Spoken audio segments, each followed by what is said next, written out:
नमस्कार, माँ computer classes Navgarh में आप सभी का हार्दिक हार्दिक स्वागत करते हैं।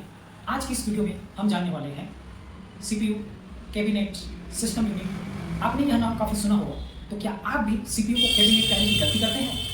तो आज की इस क्लास में हम समझने वाले हैं सीपीयू, कैबिनेट को। सीपीयू, कैबिनेट, इसको ओपन करके देखने वाले हैं, सारे पार्ट्स को, एक एक चीज़ को समझने वाले हैं, किसका क्या काम है। तो अगर आप भी जानने के लिए इच्छुक हैं तो इस वीडियो में अंतिम तक बने रहिए। चलो बिना किसी देरी के शुरू करते हैं आज की इस वीडियो। ये है, क्या आप भी इसको सीपीयू बोलने की गलती करते हैं? तो ये सीपीयू नहीं, इसको दरअसल कैबिनेट बोला जाता है। तो आज से आप इसको सीपीयू नहीं बल्कि ये क्या है, एक कैबिनेट। अब इस कैबिनेट को हम जैसे ही ओपन करते हैं, आप देख सकते हैं ये कैबिनेट। अब इस कैबिनेट को हम यहां से ओपन करेंगे, तो कैबिनेट को हमने ये ओपन कर लिया। अब कैबिनेट के अंदर में आपको ये बहुत सारी चीजें दिखाई दे रहा होगा, इसको बोलते हैं सिस्टम यूनिट, जो सिस्टम को पूरा काम के लिए बना रहता है। अब आपको ये फैन दिखाई दे रहा होगा, ये फैन के नीचे में लगा रहता है एक छोटा सा चिप, जिसको बोला जाता है सीपीयू, ना कि इसको। तो ये है कैबिनेट।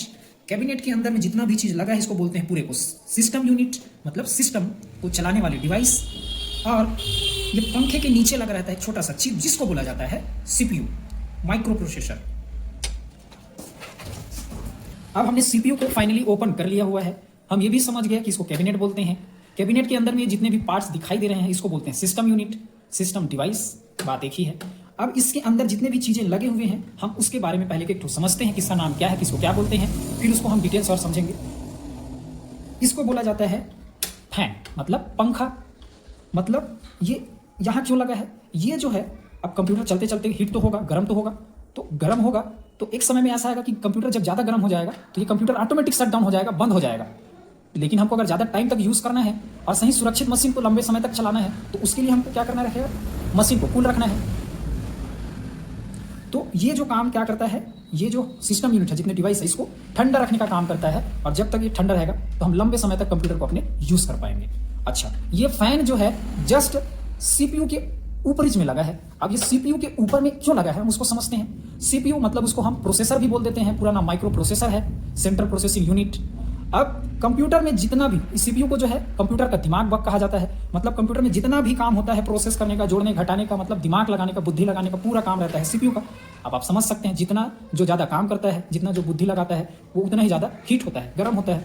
तो अब वो जितना ज़्यादा हीट होगा, जितना ज़्यादा काम करेगा उतना ज़्यादा हीट होगा, तो उसको सबसे ज़्यादा कूल रखना पड़ेगा। तो इसीलिए सीपीयू के जस्ट ऊपर में ही हमने पंखा लगा के रखा हुआ है, और हमेशा पंखा लगा रहता है ताकि वो हमेशा कूल रहे और अच्छे से काम कर पाए। तो आप भी याद रखिए, अगर आपको भी लाइफ में अच्छे से काम करना है, कोई भी डिसीजन अच्छे से लेना है, तो हमेशा आपको कूल माइंड में लेना है, ना कि डिप्रेस माइंड में। हाँ, अब ये तो समझ गया, फैन एक पंखा है जो मशीनों या डिवाइसों को कूल रखता है, ठंडा रखता है। अब इसके बाद हम लोग देखते हैं, ये आपको दिखाई दे रहा होगा, इसको निकालेंगे कैसे। दरअसल इसको बोलते हैं सीमॉस बैटरी। यहां से हम इसको ऐसे खींचेंगे तो ये हमारा सीमॉस बैटरी ओपन हो जाएगा। आप देख सकते हैं, ये इसको बोलते हैं सीमॉस बैटरी।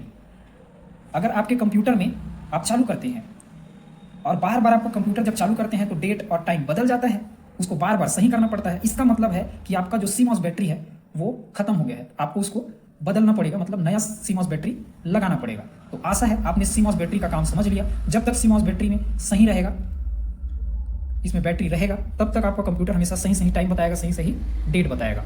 अन्यथा आपका बार बार कंप्यूटर चालू करेंगे तो डेट टाइम बार बार आपको सुधारना पड़ेगा और वो ऑटोमेटिक गलत हो जाएगा। अब इसको लगाते कैसे हैं, बस इसको ऐसे रखना है और रखने के बाद इसको यहाँ से हल्का सा दबा देना है, तो ये लग गया सीमॉस बैटरी। ठीक है, अब हम लोग आते हैं यहाँ, आप देख सकते हैं ये वाले जो स्लॉट दिख रहे हैं इसको बोला जाता है रैम। रैम का स्लॉट है, यहाँ 2 स्लॉट दिया है, एक ये और एक ये वाला हिस्सा। अब रैम जो होता है, रैम मतलब आप राम मत समझिएगा, राम भगवान अलग होते हैं, ये कंप्यूटर वाले राम की हम बात कर रहे हैं, रैम। तो रैम जो है एक प्रकार का मेमोरी है, एक प्रकार का प्राइमरी मेमोरी है, एक प्रकार का प्राइमरी स्टोरेज ही है, बात एक ही है। अब आप समझ सकते हैं, मेमोरी बोला जाए, स्टोरेज बोला जाए, तो वो करता क्या है, ये कुछ चीज़ स्टोर करके रखेगा। डेफिनेटली स्टोरेज की बात आता है, मेमोरी की बात आता है, कुछ चीज़ को स्टोर या एकत्रित या संग्रहित करके रखेगा। तो ये क्या चीज़ को एकत्रित करके रखता है, तो हम जब कंप्यूटर चलाते रहते हैं, कुछ चीज़ प्रोसेसिंग होते रहता है, तो वो प्रोसेसिंग के समय में जितना भी चीज़ प्रोसेस होता है, जितना भी काम हम करते हैं, वो सारे काम को करने के लिए जगह प्रदान कौन करता है, तो ये प्रदान करता है रैम।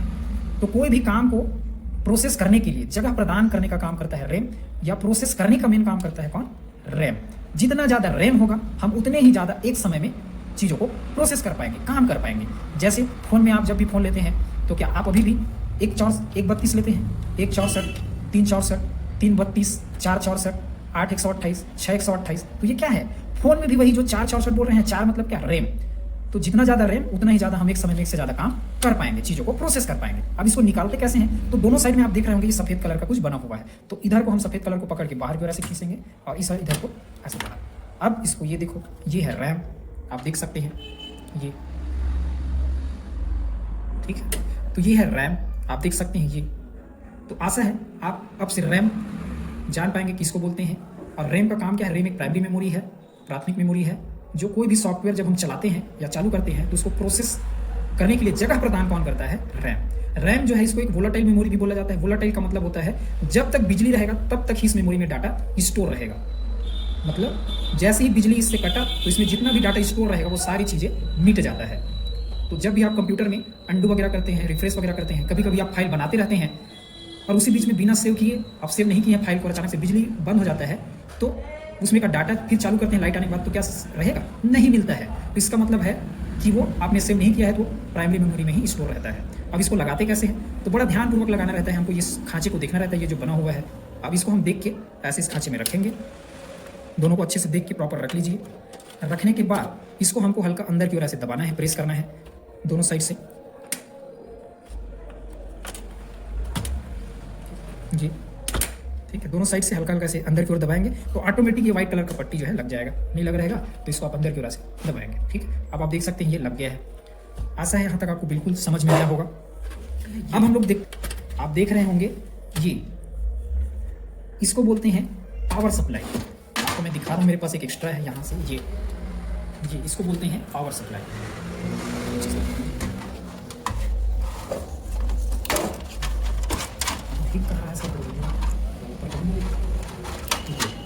ये है हमारा पावर सप्लाई, ये आप देख सकते हैं जी। अच्छा, इसका काम क्या है? इसका काम है जितने भी सिस्टम डिवाइस है वो सभी सिस्टम डिवाइस को जितना बिजली चाहिए उतना बिजली सप्लाई करने का काम इसका रहता है। मतलब जितने भी हार्डवेयर है, जितने भी सिस्टम यूनिट है, जितने भी कंप्यूटर से जुड़े हुए डिवाइसेस हैं, उस सभी डिवाइस को ये बिजली सप्लाई करने का काम करता है। तो इसको बोला जाता है पावर सप्लाई।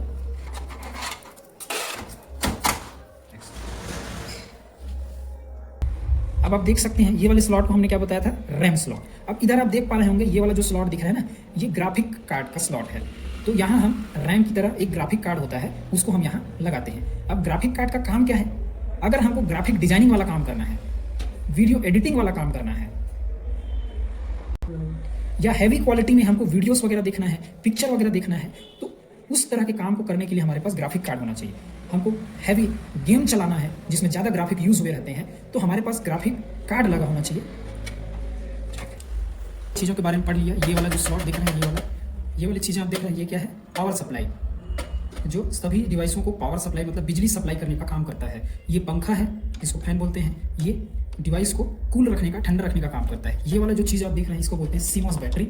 ये अगर सही रहेगा तब तक आपके कंप्यूटर में हमेशा डेट टाइम सही दिखाएगा जब भी आप कंप्यूटर चालू करते हैं। अन्यथा हमेशा बार बार जब आप चालू करेंगे तो आपका कंप्यूटर का सिस्टम टाइम बिगड़ जाएगा। बिगड़ने का मतलब आपका टाइम नहीं बिगड़ेगा, कंप्यूटर का टाइम बिगड़ जाएगा, जिसको बार बार आपको सुधारना पड़ेगा। आशा है यहाँ तक आपको चीज़ें समझ आ रहे हैं। अब आप ध्यान से देख रहे होंगे इसके सबसे पीछे में एक बोर्ड लगा हुआ है जिसको आप देख पा रहे हैं, सर्किट बोर्ड। उसको बोलते हैं ये मदरबोर्ड। क्या बोलते हैं? मदरबोर्ड। जिस मदरबोर्ड में सारे डिवाइस देखो यहाँ से जुड़े हुए हैं, यहाँ से ये, यहाँ से सर्किट बोर्ड। इसको क्या बोलते हैं? बड़ा सर्किट बोर्ड जो दिख रहा है ऐसे चौकोन टाइप का, इसको क्या बोलेंगे?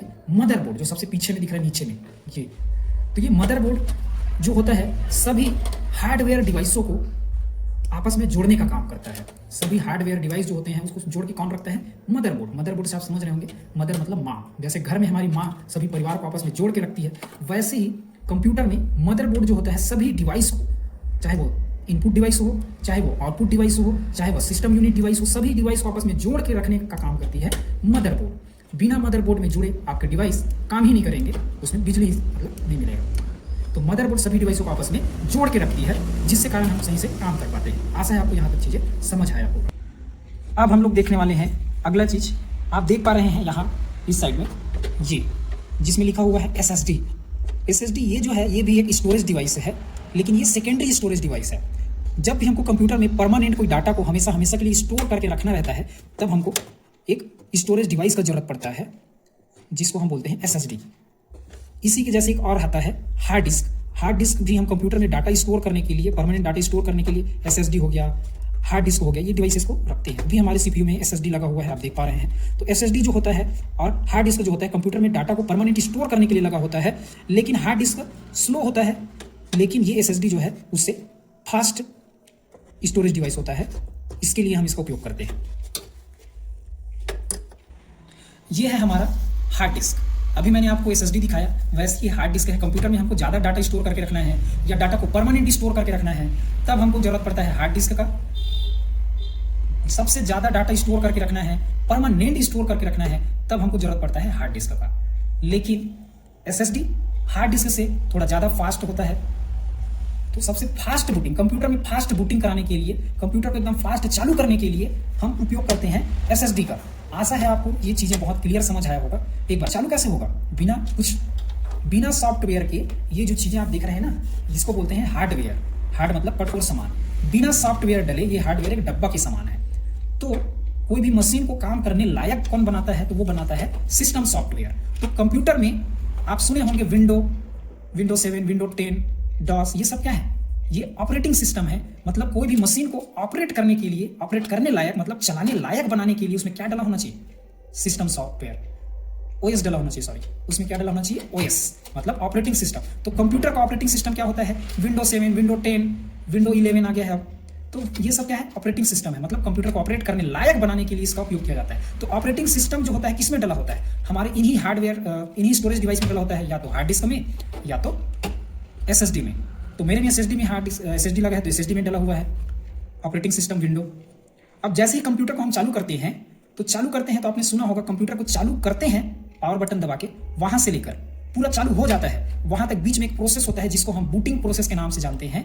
बूटिंग प्रोसेस में क्या होता है? बूटिंग प्रोसेस में डिटेल से समझते हैं। जो सेकेंडरी स्टोरेज मतलब एसएसडी और हार्ड डिस्क में जो ओएस डला होता है, विंडो 7, विंडो 10, विंडो 11, वो पावर बटन दबाते ही ये यहाँ से वो ऑपरेटिंग सिस्टम उठ के ये जो है हमारे रैम में जाता है, और रैम में जाता है, ये प्रोसेस ये हो गया।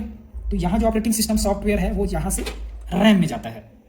इसके अलावा ये बूटिंग प्रोसेस में और क्या होता है? बूटिंग प्रोसेस में दूसरा प्रोसेस होता है, जितने भी हार्डवेयर डिवाइसेस जुड़े होते हैं, माउस, कीबोर्ड, मॉनिटर, वो सारे बाहरी जो डिवाइस जुड़े होते हैं उसको ये चेक किया जाता है क्या वो सही से कंप्यूटर में जुड़ा है कि नहीं, वो चेक किया जाता है इस बूटिंग प्रोसेस में। अगर चालू करते समय आपके कोई डिवाइसेस सही से नहीं जुड़े होते हैं तो आपको बहुत सारी चीज़ देखने को मिलता होगा, display not connected, cable is not connected. तो ऐसे बहुत सारे चालू करते समय इशू आता होगा, प्रॉब्लम आता होगा। तो इसी कारण से आता है कि आपके डिवाइस में कोई भी चीज़ सही से जुड़ा नहीं है। तो आशा है यहाँ तक आपको काफ़ी चीज़ें समझ में आ गया होगा। अब हम जो है चीज़ों को, एक चीज़ को खोल के देखेंगे, ओपन करके देखेंगे